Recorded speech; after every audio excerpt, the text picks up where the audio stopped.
ஐந்து கரத்தவனை போற்றி, ஆணை முகத்தானை போற்றி, மூஷிக வாகனனை போற்றி, மூல பரம்பொருளை போற்றி, சித்தி புத்தி விநாயக பெருமானை போற்றி. குருவே சரணம். இணையத்தால் மீது எங்களுக்கு வணக்கம். இது ஆங்கில புத்தாண்டு ராசி பலன். ஆங்கில புத்தாண்டு மேச ராசிக்கு எப்படி இருக்க போகுது அப்படிங்கிறத பார்க்கலாம். அதுக்கு முன்னாடி இந்த வருஷம் வரக்கூடிய கிரக பெயர்ச்சிகள் அப்படின்னு பார்த்தீங்கன்னா, குரு பெயர்ச்சி, சனி பெயர்ச்சி மற்றும் ராகு கேது பெயர்ச்சி எல்லாமே 2025 இருக்குது. மார்ச் மாதம் சனி பெயர்ச்சி வருது, ஏப்ரலில் ஆர் மேலே குரு பெயர்ச்சி இருக்கும்.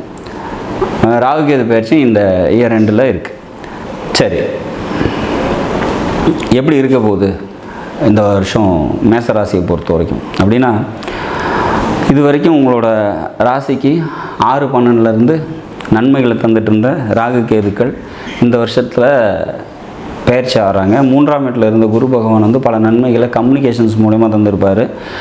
சமுதாயம், நண்பர்களால் ஏற்பட்ட நன்மைகள், தந்தை வழி உறவினர்களால் ஏற்பட்ட நன்மைகள் எல்லாம் கொடுத்துருந்துருக்கணும் அப்படிங்கிற மாதிரியான ஒரு அமைப்பு. நிறைய பேருக்கு திருமணம் ஆகாமல் இருந்தவங்களுக்குலாம் திருமணம் ஆகியிருக்கிறதுக்கான காலகட்டங்கள்லாம் இப்போ கடந்த ஒரு வருஷமாக இருந்தது.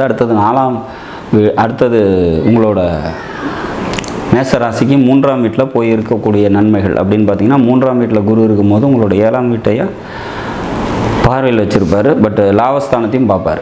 அப்போ இது வந்து மிக அற்புதமான ஒரு அமைப்பாக இருக்கும். இந்த ஏப்ரல் மாதத்துக்கு அப்புறம் வந்து பார்த்திங்கன்னா, திருமண வயசில் இருக்கிறவங்களுக்கு திருமணம் கைகூடி வரத்துக்கான வாய்ப்புகள்லாம் ரொம்ப அதிகம் அப்படிங்கிற மாதிரியான ஒரு சுச்சுவேஷன்ஸ் க்ரியேட் ஆகும். கல்வியில் மேன்மை அப்படிங்கிறது ஏற்படும். படிப்புக்காக நிறைய செலவு பண்ணணும் அப்படிங்கிற மாதிரியான சுச்சுவேஷன்ஸ்லாம் க்ரியேட் ஆகும் அப்படிங்கிற மாதிரியான ஒரு அமைப்பு. சரி, வண்டி, வீடு, சொத்து இது சம்மந்தப்பட்ட விஷயங்கள்லாம் முன்னேற்றங்கள் ஏற்படும். சுபத்தன்மையோடு இருக்கும் அப்படிங்கிறத எடுத்துக்கலாம். புதுசாக வீடு கட்டணும்னு ஆசைப்பட்றவங்க வீடு கட்டுறதுக்கான வாய்ப்புகள் ஏற்படும். வண்டி, ஏதாவது பழைய வண்டியை மாற்றிட்டு புதுசு வாங்கணும் அப்படிங்கிற மாதிரியான விஷயங்கள்லாம் இருந்தது அப்படின்னா கண்டிப்பாக நடக்கும். தாயாருக்காக அதிகமாக எக்ஸ்பென்சிவ் செலவுகள் வந்து பார்த்திங்கன்னா செய்வீங்க. பூர்வீகம் தொடர்பான நன்மைகள் ஏற்படும். குலதெய்வ அனுகிரகம் இருக்கும். குழந்தைகளால் நன்மைகள், நன்மதிப்பு ஏற்படுறதுக்கான வாய்ப்புகள்லாம் இந்த வருஷம் நல்லபடியாக இருக்கும். மேசராசிக்கு வந்து பார்த்திங்கன்னா, கடந்த வருஷத்தை விட இந்த வருஷம் கொஞ்சம் கூடுதலான முன்னேற்றமான சூழ்நிலைகள்லாம் ஏற்படும் அப்படிங்கிற மாதிரியான ஒரு சுச்சுவேஷன்ஸ். ராகு கேது பயிற்சிக்கு அப்புறம் வந்து பார்த்திங்கனாக்கா, குலதெய்வ அனுகிரகம் இன்னும் அதிகமாகும். ஏன்னா கேது 5ஆம் வீட்டில் வரும்போது, 5ஆம் வீட்டில் கேது பாவகிரகங்கள் நுழையுது அப்படின்னா ஒரு சில டிஸ்டர்பன்ஸ் இருக்க தான் செய்யும். பட் ஆனால் ஆன்மீகம் சார்ந்த விஷயத்துக்கு கேது கை கொடுக்கும் அப்படிங்கிறத நம்ம எடுத்துக்கலாம். அப்போ மொத்தத்தில் இந்த வருஷத்தை பொறுத்த வரைக்கும் முக்கியமான கிரகங்கள் எல்லாமே பயிற்சியில் இருக்குது அப்படிங்கிறதுனாலையும், சனி பயிற்சியும் வந்து பார்த்திங்கனாக்கா இந்த வருஷம் மார்ச்சில் இருக்குது அப்படிங்கிறதுனால வந்து அதிகமான மாற்றங்களை சந்திக்கக்கூடிய ஒரு வருடமாகவும், அந்த மாற்றங்கள் அனைத்தும் வந்து பார்த்திங்கன்னா உங்களுக்கு நன்மைகளை தரக்கூடிய விதத்துலேயும் இருக்கும் அப்படிங்கிற மாதிரியான ஒரு அமைப்பு.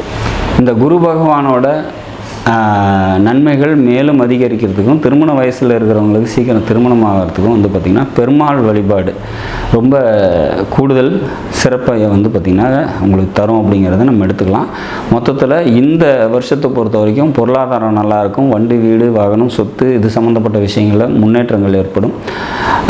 படிக்கிறவங்களுக்கு படிப்பு நல்லபடியாக இருக்கும். சொந்த தொழில் செஞ்சுட்டு இருக்கவங்களுக்கு தொழிலில் வந்து பார்த்திங்கனாக்கா முன்னேற்றமான ஒரு சூழ்நிலைகள்லாம் ஏற்படுறதுக்கான வாய்ப்புகள் உண்டு. வேலைக்கு போய்ட்டுருக்கீங்க அப்படின்னாலும் வேலையிலையும் வந்து பார்த்திங்கன்னா நல்ல முன்னேற்றமான ஒரு சூழ்நிலைகள்லாம் ஏற்படும் அப்படிங்கிற மாதிரியான சுச்சுவேஷன்ஸ். மொத்தத்தில் மேஷத்தை பொறுத்த வரைக்கும் இந்த 2025ஆம் ஆண்டு பல மாற்றங்களை நிச்சயமாக தந்து, அந்த மாற்றங்கள் அனைத்தும் முன்னேற்றத்திற்கான ஒரு பிள்ளையார் சொல்லியாக நிச்சயமாக அமையும் அப்படிங்கிறத நம்ம எடுத்துக்கலாம்.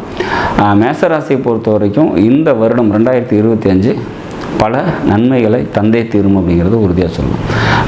நாட்டு மக்களும் நலமுடன் வாழ நவகிரகங்களை வேண்டி அமைகிறேன். நன்றி, வணக்கம்.